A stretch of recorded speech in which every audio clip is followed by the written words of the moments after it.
오늘 우리 주시는 말씀 함께 찾도록 하겠습니다. 고린도전서 1장 9절 말씀입니다. 신약 성경 263페이지에 있습니다.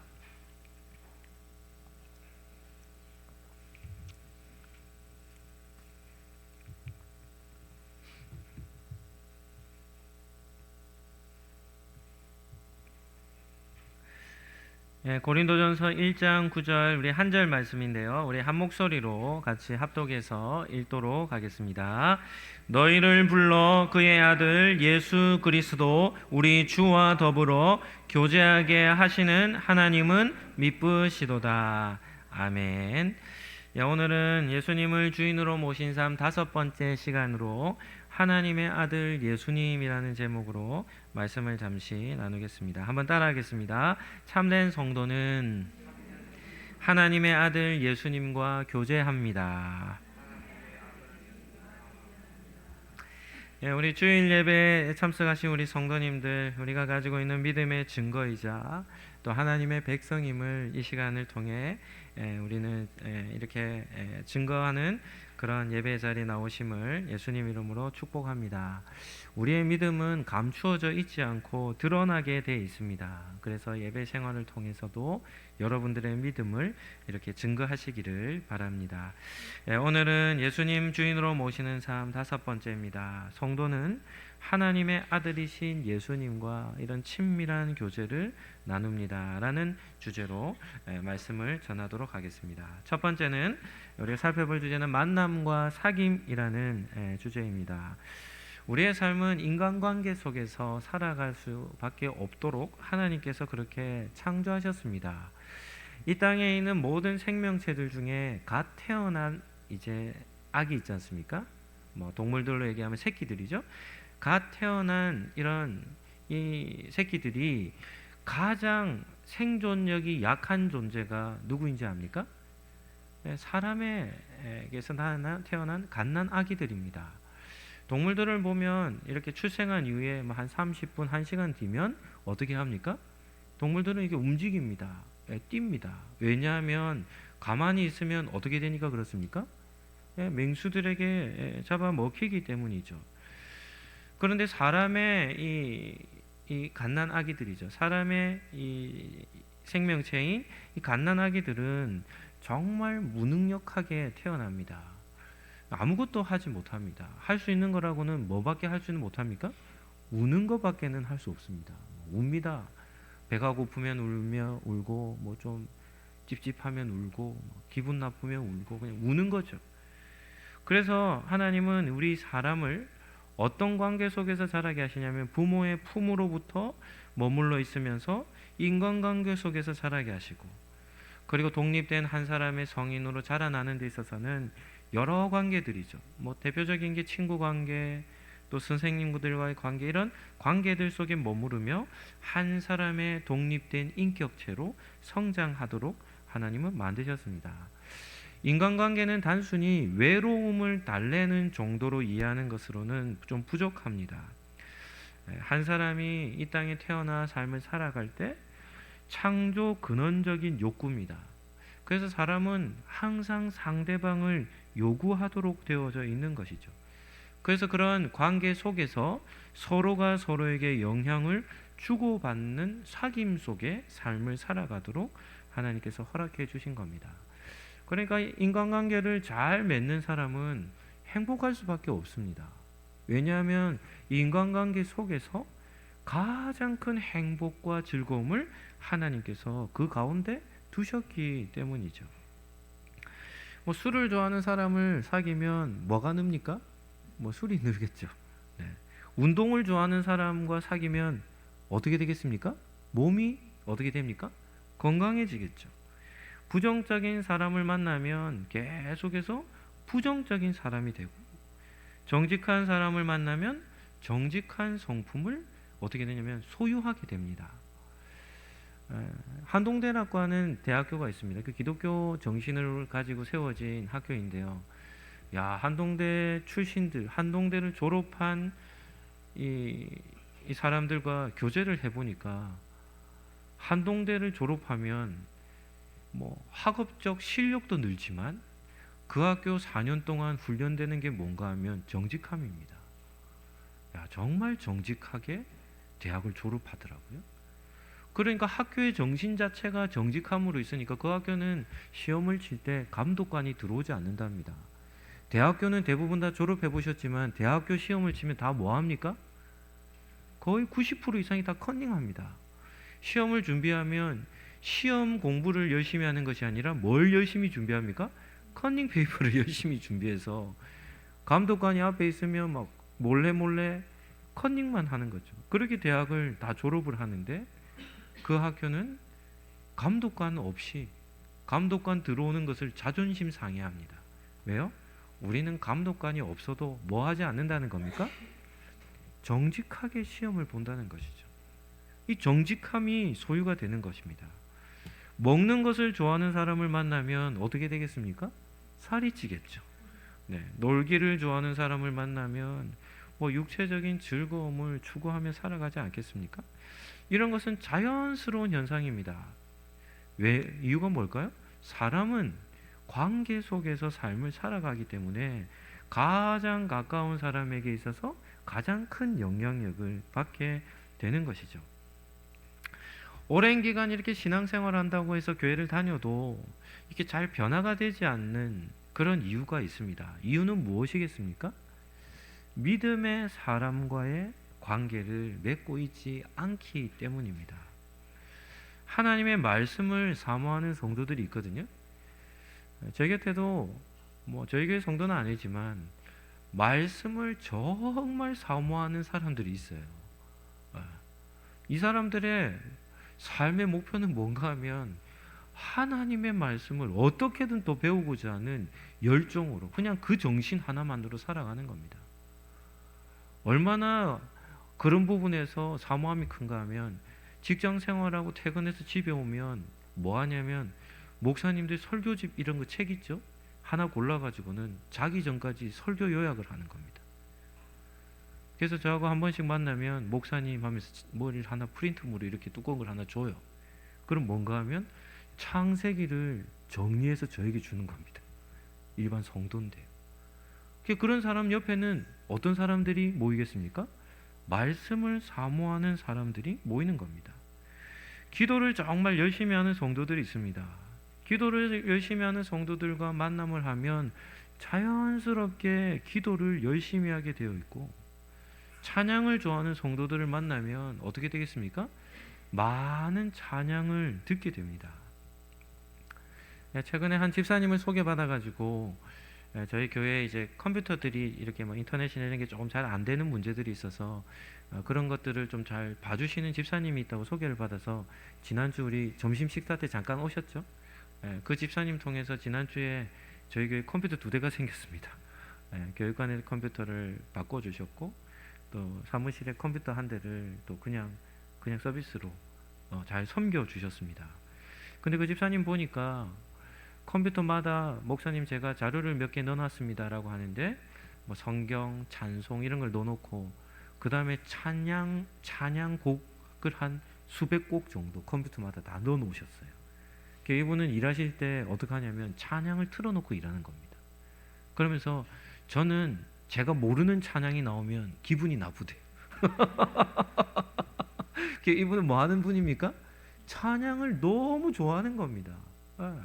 찬양을 너무 좋아하다 보니까 휴대폰, 컴퓨터 모든 자료들 속에 뭘 다 넣어놓습니까?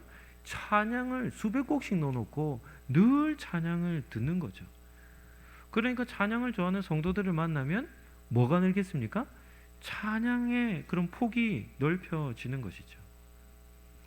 겸손히 잘 섬기는 성도들과 가깝게 지내면 무엇을 배우겠습니까? 교회는 어떻게 섬겨야 하는지, 성도들을 어떻게 잘 섬겨야 하는지를 배우게 되겠죠. 그래서 성도답게 살기 위해서는 반드시 이건 필수 요건입니다. 믿음이 좋은 사람과 인격적으로 깊은 관계를 잘 맺고 있어야 하는 것이죠. 한번 따라가시죠. 이것보다 더 신앙생활을 잘하는 방법은 없습니다. 아멘입니까?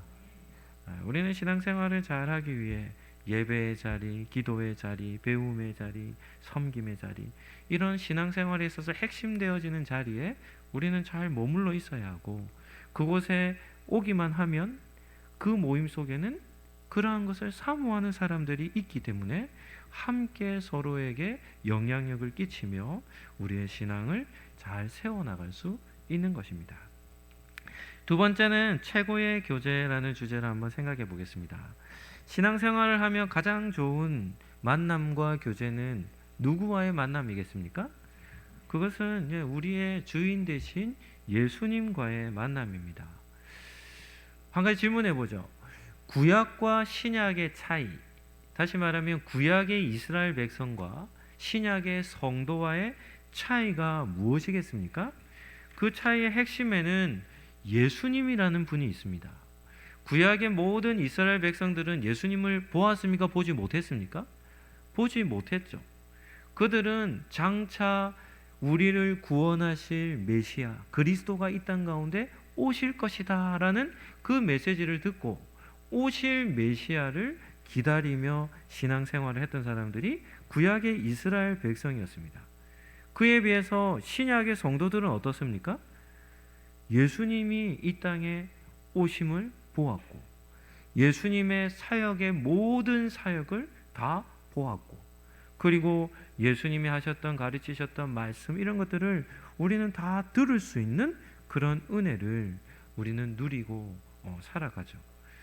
이 땅에 오신 예수님과 만나 교제할 수 있는 특권이 주어져 있는데, 그것이 바로 신약 시대의 성도들에게 주어져 있는 겁니다.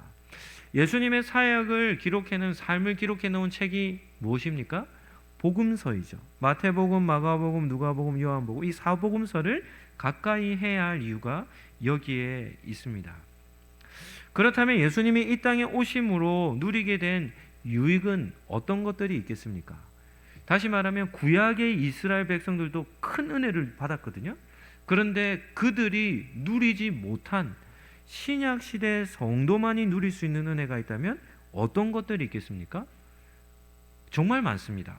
대표적인 것 몇 가지만 살펴본다면, 첫 번째는 예수님은 삼위일체 하나님의 존재를 밝히 드러내시기 위해 이 땅에 오셨습니다. 예수님이 오시기 전에는, 구약에는 삼위일체 하나님에 대한, 하나님은 누구이신가라는 이 신론에 대한 개념들이 명확하지 않습니다. 그런데 예수님, 성자 예수님께서 이 땅에 딱 오심으로 성부 하나님과 성자 예수님이 어떻게 됩니까? 다름을 알게 되고, 예수님께서 요한복음 14장, 15장, 16장에 보면 나 말고 내가 승천하여 하나님 나라로 올라가면 또 다른 보혜사죠. 예수님이 아닌 또 다른 보혜사 누구이십니까? 성령 하나님을 너희에게 보내주실 것이다 해서 성부, 성자, 성령 하나님의 이 삼위 하나님의 관계와 사역에 대해서 보다 분명하게 말씀해 주신 겁니다. 이것은 구약의 이스라엘 백성들에게 주어져 있지 않은 그런 지식이죠. 두 번째는 예수님은 보이지 아니하시는 하나님을 우리에게 보여주시고자 오신 겁니다. 골로새서 1장 15절 말씀입니다. 우리 같이 한번 읽어보실까요? 골로새서 1장 15절입니다. 시작. 그는 보이지 아니하는 하나님의 형상이시요 모든 피조물보다 먼저 나신 이시니. 사도 바울은 골로새 교회 성도들에게 두 가지를 말씀하는데, 첫 번째는 예수님은 보이지 않으시는 하나님의 형상이시고, 또 예수님은 모든 피조물보다 먼저 계신 영원하신 하나님이심을 전한 겁니다. 하나님은 영이시죠. 그래서 보이지 않으십니다. 구약의 이스라엘 백성들은 하나님의 그런 분명한 모습들을 잘 보지 못했죠. 저도 하나님에 대한 이미지를 찾고자 제가 한 번은 인터넷에서 계속 검색을 했는데 하나님에 대한 이미지는 없습니다. 영이시기 때문에 보이지 않으시죠. 그런데 그런 영이신 하나님을 우리는 볼 수 있습니다. 어떻게 볼 수 있습니까? 예수님을 통해 보게 됩니다. 이 땅에 오신 예수님의 모습은 누구의 모습입니까? 하나님의 모습입니다. 그래서 예수님을 보면 하나님을 보게 되는 것이죠.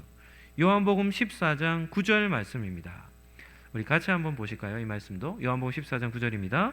예수께서 이르시되 빌립아 내가 이렇게 오래 너희와 함께 있으되 네가 나를 알지 못하느냐?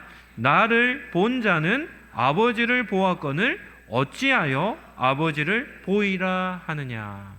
예수님 분명하게 말합니다. 이런 사람이 있습니까? 한번 생각해 보시죠. 한 사람이 나타나 이렇게 얘기합니다. 나를 한번 보아라는 거예요. 나를 보면 누가 보인다는 겁니까? 내가 하나님이라는 겁니다. 나를 보라는 겁니다. 나를 보면 하나님이 보인다라고 자신 있게 당당하게 얘기할 수 있는 사람이 누가 있겠습니까? 그런데 예수님은 뭐라고 얘기합니까? 빌립에게, 제자들에게 빌립아, 빌립이 이렇게 얘기했거든요. 아버지 하나님을 보여주십시오. 이렇게 얘기했거든요. 그때 예수님이 나를 알지 못하느냐? 나를 본 사람은 누구를 보았다는 겁니까? 하나님을 보았다는 겁니다. 우리는 예수님을 볼 때 단지 사람의 몸으로 오신 예수님만 보아서는 안 됩니다. 예수님을 통해 하나님을 볼 수 있어야죠. 그토록 보기 원하는, 하나님을 보기 원하는 자들에게 하나님은 예수님을 보내셔서 하나님을 보게 해 주신 것입니다. 세 번째입니다. 한번 따라 하시죠. 천국과 지옥이 있다는 사실을 확실히 가르쳐 주시기 위해 이 땅에 오셨습니다. 예수님의 가르침 중에 예수님의 3대 사역을 마태복음은 어떻게 기록하냐면 이렇게 기록합니다. 예수님께서 말씀을 가르치시고, 첫 번째는 뭐 하시는 겁니까? 말씀을 가르치시고, 두 번째는 뭐 하시냐면 천국 복음을 전하시고, 뭐 하셨다고요? 천국 복음을 전하시고, 세 번째는 뭐 하시냐면 병자들을 치유하셨습니다. 여기에서 마태는 두 번째 무엇을 강조하냐면 천국 복음을 전하셨다 이렇게 나옵니다. 구약의 이스라엘 백성들에게는 천국과 지옥이라는 개념이 분명하게 나타나지 않습니다. 시편 23편인데 보면 영원하신 하나님의 나라라고 하는 천국에 대한 그런 표현들은 나오지만 천국과 지옥에 대해서 명확하게 구약은 알려주지 않습니다. 그런데 예수님이 이 땅에 오셔서 유대인들부터 시작해서 무엇을 전하셨는가 하면 천국에 대한 메시지를 가르쳐 주신 겁니다. 마태복음 13장이 천국 비유장인데 거기에 보면 7가지 정도 천국 비유에 대해서 말씀합니다. 씨 뿌리는 자의 비유, 알곡과 가라지 비유, 겨자씨 비유, 누룩 비유, 밭에 감추인 보화 비유, 좋은 진주 비유, 그물 비유, 이런 비유들을 천국 비유에 대해서 말씀합니다. 마태복음의 특징은 무엇인가 하면 주제별로 어떻게 하냐면 말씀을 묶어놨어요. 이 말은 무슨 말인가 하면 예수님이 한번 마음 먹고 천국 비유에 대해서 7가지, 8가지 이렇게 가르쳐 주신 게 아니라 어떻게 말씀하셨다는 겁니까? 기회가 될 때마다 천국은 마치 하나님 나라는 이와 같다라는 것을 주기적으로 계속 말씀을 가르치셨던 것이죠. 그러한 천국 비유에 관련된 말씀들을 마태는 어떻게 하냐면 한 곳에 묶어서 마태복음 13장에 모아서 기록해 놓은 것입니다. 그와 더불어 예수님은 마지막 때에 일어날 일들도 말씀하세요. 이것도 구약에 나타나지 않는 말씀입니다. 구약에도 이 선지자들이 기록한 선지서에 보면 여호와의 날이라는 심판의 날이 있어요.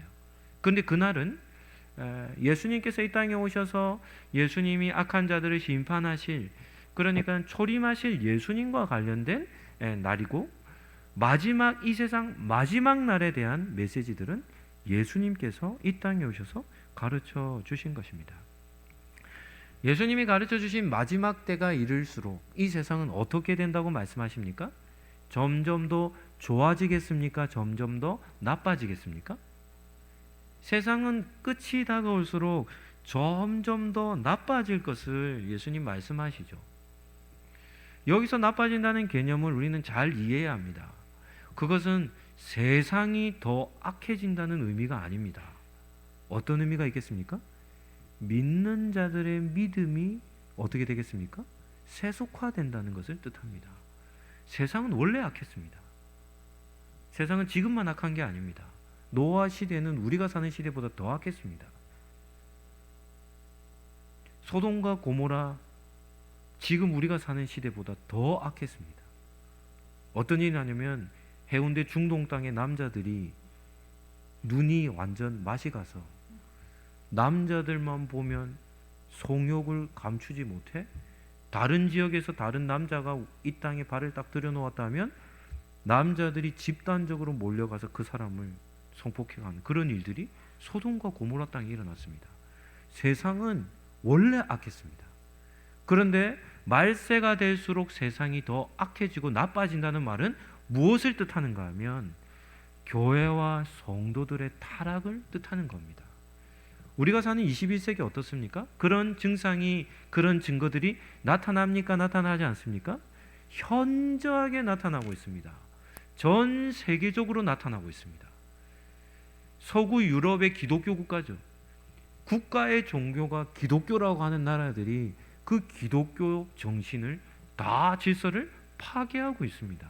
심각합니다. 영국의 경우는 18세기, 19세기에 전 세계 선교에 앞장섰던 나라, 미국의 부흥을 주도했던 나라가 영국이라는 나라입니다. 기독교 역사 가운데 기라성 같은 믿음의 리더들, 목회자들, 선교사님들, 믿음의 영적 지도자들이 세워져서 엄청난 부흥을 경험했던 것이 영국이라는 나라입니다. 그때 큰 교회들이 많이 세워졌고 그 당시 10,000명 넘는 교회들이 그 땅에 곳곳에 있었습니다. 그런데 지금 21세기는 어떤 지경에 이른지 압니까? 그 큰 교회들이 유지가 안 돼가지고 술집이 되었어요. 모습은 교회 모양인데 밤이 되면 나이트클럽이 되는 겁니다. 교회이긴 교회 모습을 띠고 있는데 힌두교에게 팔려서 힌두 사원이 되고 이슬람 사원이 되어 영국의 큰 교회들이, 교회의 모습을 갖추고 있는 교회들이 몇 교회가 없습니다. 교회 가보면 다 젊은 사람들이 없어요. 나이 많은 연세 드신 분들만 자리를 메우고 있는 것이 영국의 교회입니다. 영국의 교회는 원래 그런 교회가 아니었습니다. 인본주의, 과학주의, 세속주의, 물질주의 이런 영향으로 기독교 신앙이 다 변질이 되어 가지고는 어떻게 되냐면 세속주의의 중심에는 나라고 하는 중심이 있거든요. 인간 중심 사상, 이러한 말세에 나타날 자기 사랑에 빠져 있는 사람들이 교회 안에서 나타나기 시작하며 교회를 다 떠나버리는 일이 발생하고 있는 것이죠. 말세가 될수록 디모데전서 후서에 보면, 디모데후서에도 보면 말세가 될수록 바울이 정말 성도들에게 주의해야 될 것이 하나가 있는데 그것은 자기 사랑하는 것을 주의하라 이렇게 얘기합니다. 자기를 사랑하는 이 인간 중심의 사상이 기독교 신앙을 파괴하는 주범이 되는 것이죠. 따라서 예수님이 가르쳐 주셨던 2000년 전에 주신 말씀은 2000년 전에 주셨던 그 시대의 초대교회 성도들에게도 필요한 말씀이지만 21세기를 살아가는 2000년이 지난 지금 살아가는 저와 여러분에게도 더욱더 필요한 말씀이라는 겁니다. 예수님을 바르게 믿지 않으면 천국에 이르지 못한다는 겁니다. 알곡과 가라지 비유, 그물 비유 전부 다 예수님이 천국은 마치라고 표현하는 비유들에 보면 항상 두 가지를 얘기합니다. 곡식은 거두어 어디에 드립니까? 곳간에 하나님 나라에 드리고, 알곡은 가라지는 다 뭐 하는 겁니까? 불못에 던져지는 겁니다. 지옥에 들어간다는 것을 이스라엘 유대 백성들에게 전하신 겁니다. 네 번째는 하나님과 화목하게 하기 위해서 이 땅에 오신 것이죠. 한번 따라 하시죠. 예수님 없이는 하나님과 화목할 수 없습니다. 정말 중요하죠. 하나님은 영원한 생명이십니다. 우리가 이 땅에서 반드시 회복해야 될 관계는 하나님과의 관계인데 그 하나님과의 관계에는 예수님밖에는 답이 없습니다. 예수님이 없다면 우리는 하나님과 원수가 돼요.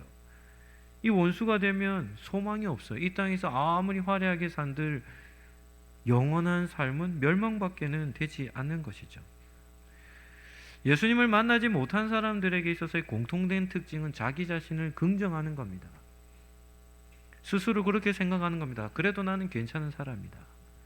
예수님을 모르는 사람들의 공통된 특징이죠. 그런데 예수님 앞에 딱 서게 되는 순간 무엇을 깨닫겠습니까? 아, 나는 죄가 엄청나게 많은 사람이었구나.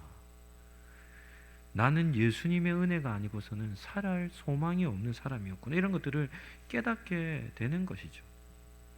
하나님은 죄인된 우리와 화목한 관계를 맺기 위해서 아들 예수님을 이 땅에 보내주신 겁니다. 그래서 구약의 제사 제도에 보면 어떤 제사가 있냐면 화목 제사가 있습니다. 화목 제사. 화목 제물을 드리면 그 사람이 화목 제물을 드림으로 인하여 하나님과의 관계에 화목될 뿐 아니라 우리 수평적인 인간관계에서도 화목을 누리게 되는 것이죠. 그래서 예수님은 이 땅에 화목 제물로 오신 것입니다. 한 가지만 더 살펴보면 예수님은 모든 성도의 모범이 되시고자 이 땅에 오셨습니다. 기독교 신앙의 최종적 목표는 무엇인지 압니까? 한번 따라하시죠. 섬기는 리더. 기독교 신앙의 가장 높은 꼭대기에 있는 것이 뭔가 하면 섬김이라는 개념입니다. 섬김. 예수님은 성자 하나님이시죠. 유대인의 왕으로 오신 분입니다. 그런데 그런 예수님이 이 땅에 섬김을 받기 위해 오신 것이 아니라 뭐 하시기 위해 오셨습니까? 섬기기 위해 오셨습니다. 그래서 한 목사님은 그런 찬양을 지었어요. 예수님을 섬김의 왕이라. 정말 좋은 표현인 것 같습니다. 많은 병자들을 고치시고, 구약에도 보면 병자 치유하는 사건들이 있거든요. 엘리야와 엘리사 이런 사람들 보면 한 사람씩 이렇게 뭐 이렇게 죽은 사람도 낫게 하고, 나아만이라는 이 장군의 피부병도 낫게 하고 이렇게 치유 사역을 하는데, 이 땅에 오셔서 예수님만큼 많은 병자를 치유한 사건은 구약에 없습니다. 예수님은 정말 많은 병자들을 고쳐주셨습니다. 이것은 무엇을 보여주는 겁니까? 그들을 위해 뭐 하는 겁니까? 섬기는 모습을 보여주셨죠. 심지어는 세리와 죄인들까지도 그들을 만나 그들을 섬겨주시는 모습을 보게 되는 겁니다. 세상에서는 누가 섬깁니까? 낮은 자들이 높은 자를 섬깁니다. 그래서 어느 조직이든지 가보면 높은 사람은 뭐 하고 있습니까? 앉아 있고, 옆에 누가 서 있습니까? 섬기는 자기보다 낮은 사람들이 서 있는 것이죠. 그러나 기독교는 누가 섬깁니까? 높은 자가 섬깁니다. 가진 자가 섬기는 것이죠. 예수님께서는 모든 인류를 섬기고자 가장 낮은 곳에 오셨습니다. 그러니까 예수님을 만나기 위해서는 어디로 가야 됩니까? 낮은 곳으로 내려가야 하는 것이죠. 그래서 믿음의 사람은 잘 섬겨야 하는 겁니다. 이 섬김의 훈련이 바로 리더십의 훈련이 되는 겁니다. 우리가 교회 공동체를 이렇게 우리가 신앙생활함에 있어서도 잘 섬기는 훈련을 잘 해야 합니다. 그 사람이 바로 어떤 사람입니까? 리더요, 으뜸이 되는 것이죠. 한번 정리 한번 해보시죠. 예수님이 이 땅에 오신 목적이 무엇입니까? 첫째는 무엇이었습니까? 삼위일체 하나님을 보여주시고자 하셨고, 두 번째는 뭐였습니까? 영이신 하나님을 보여주시고자 하셨죠. 세 번째는 뭐였습니까?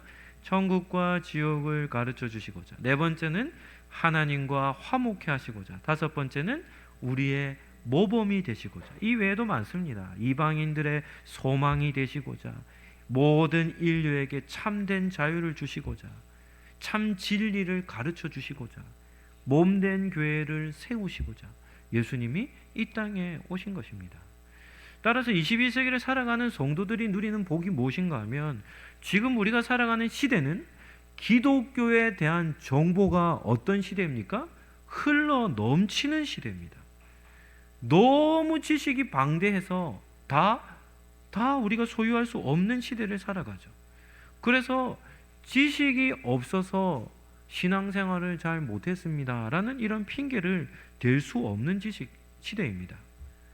참된 지식, 생명의 지식이 주어져 있지 않기 때문에 신앙생활을 잘 못하는 것이 아니라 관심이 없어서, 혹은 세상에 흠뻑 취해 있어서, 아니면 자기 사랑에 빠져 있어서 우리가 믿음 생활을 잘 하지 못하는 것입니다.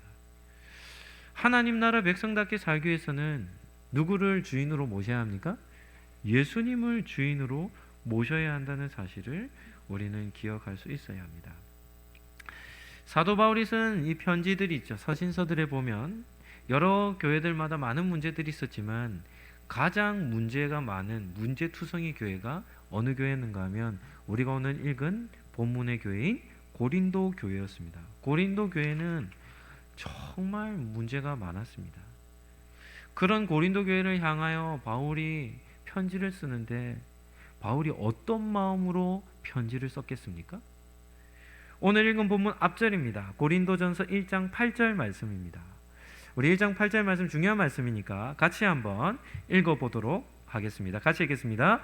주께서 너희를 우리 주 예수 그리스도의 날에 책망할 것이 없는 자로 끝까지 경고하게 하시리라. 아멘. 사도 바울이 고린도 교회 성도들에게 어떤 마음으로 편지를 썼는가 하면 지금 고린도 교회 성도들은 문제가 너무 많습니다.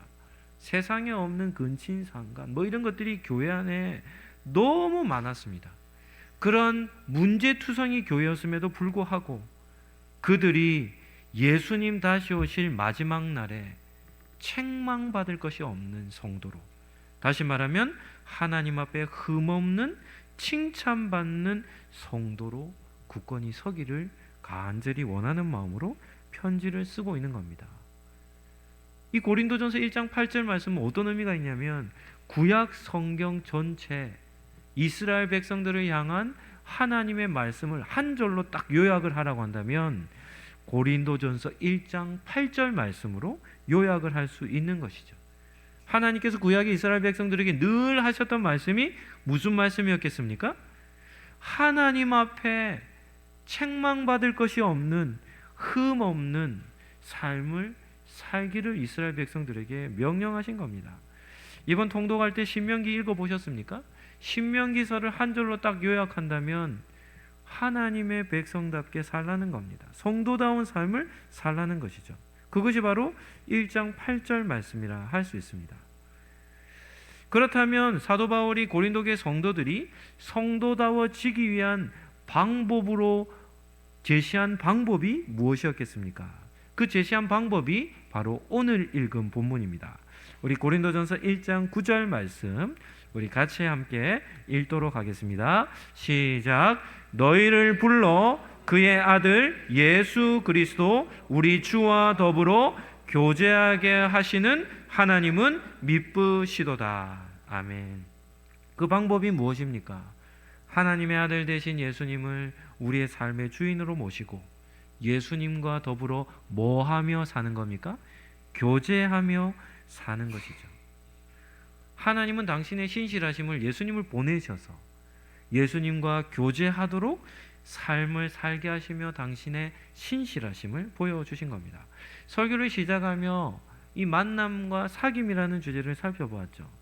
그래서 어떤 사람과 만나느냐에 따라 삶이 달라지는데요, 성도에게 있어서 가장 이상적인 삶은 하나님께서 보내주신 아들 예수 그리스도와 교제하며 삶을 살아가는 것입니다. 그래서 예수님의 신약 성경을 딱 펴면 예수님께서 어떻게 사셨는지가 보여지는 것이죠. 우리 성도님들께 한 가지 질문을 이렇게 하고자 합니다. 여러분들은 예수님께서 사셨던, 사역하셨던 모습 중에 기억이 남는 모습이 있습니까? 예수님의 많은 이미지들이 있죠. 오늘도 제가 나누어드린 그 프린트물에 보면 이미지 하나를 제가 담아놨습니다. 예수님을 표현하는 이미지들이 여러 가지가 많습니다.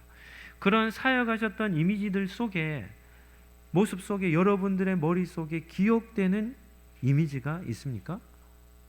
그런 이미지 하나가 여러분들에게 있어야 합니다. 예수님과 교제하는 방법은 두 가지입니다. 첫 번째는 예수님의 모습을 기억하며 사는 겁니다.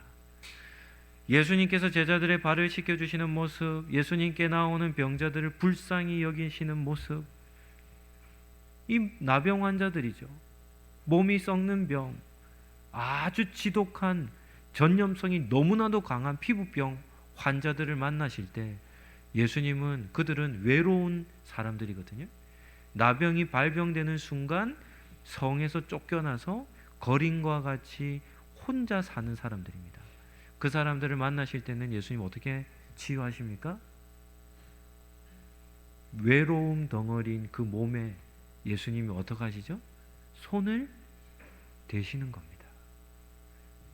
외로움 덩어리인 그 몸에 따뜻한 예수님의 손길이 닿게 하시고, 그리고 그들을 치유해 주시는 것이죠. 누가복음에 보면 나인성 과부가 나옵니다. 나인성에 한 과부가 있는데 독자 아들이 하나 있었는데 그 아들이 죽은 겁니다.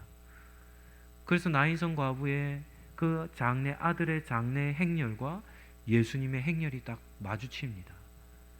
그런데 예수님이 그 어미의 그 고통의 울음을 아시고는 어떻게 하시냐면 죽은 아들을 살려주시는 겁니다. 긍휼과 자비와 사랑이 흘러 넘치는 것이죠. 맹인들이 부르짖습니다.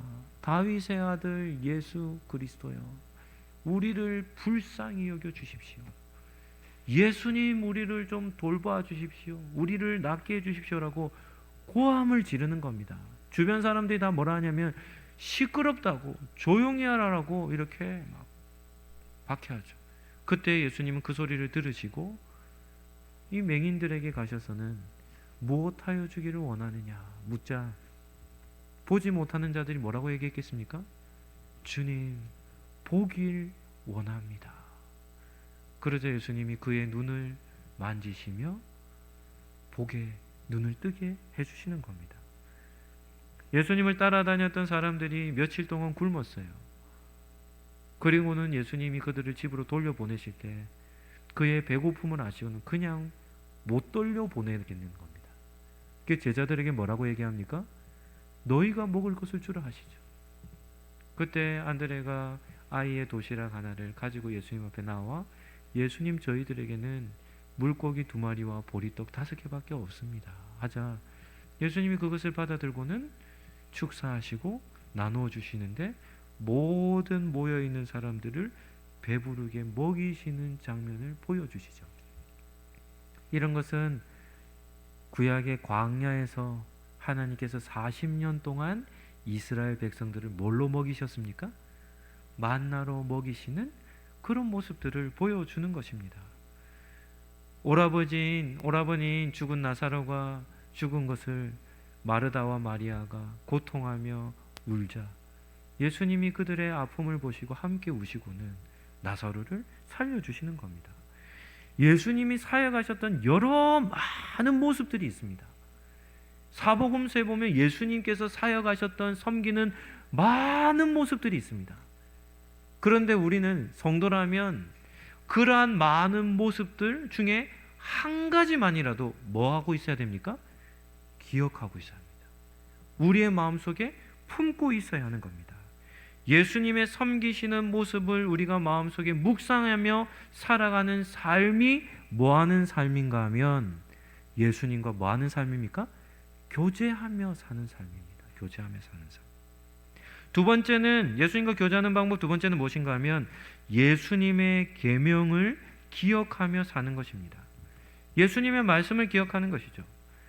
복음서에 펴보면 예수님께서 정말 많은 말씀들을 하시거든요. 너희는 세상의 빛이라, 어두운 세상을 밝히는 빛이라는 겁니다. 너희 원수를 사랑하고 박해하는 자들을 위하여 기도하라. 사람에게 보이려고 의를 행하지 말라. 너희를 위하여 보물을 하늘에 쌓아두라. 먼저 그의 나라와 의를 구하라.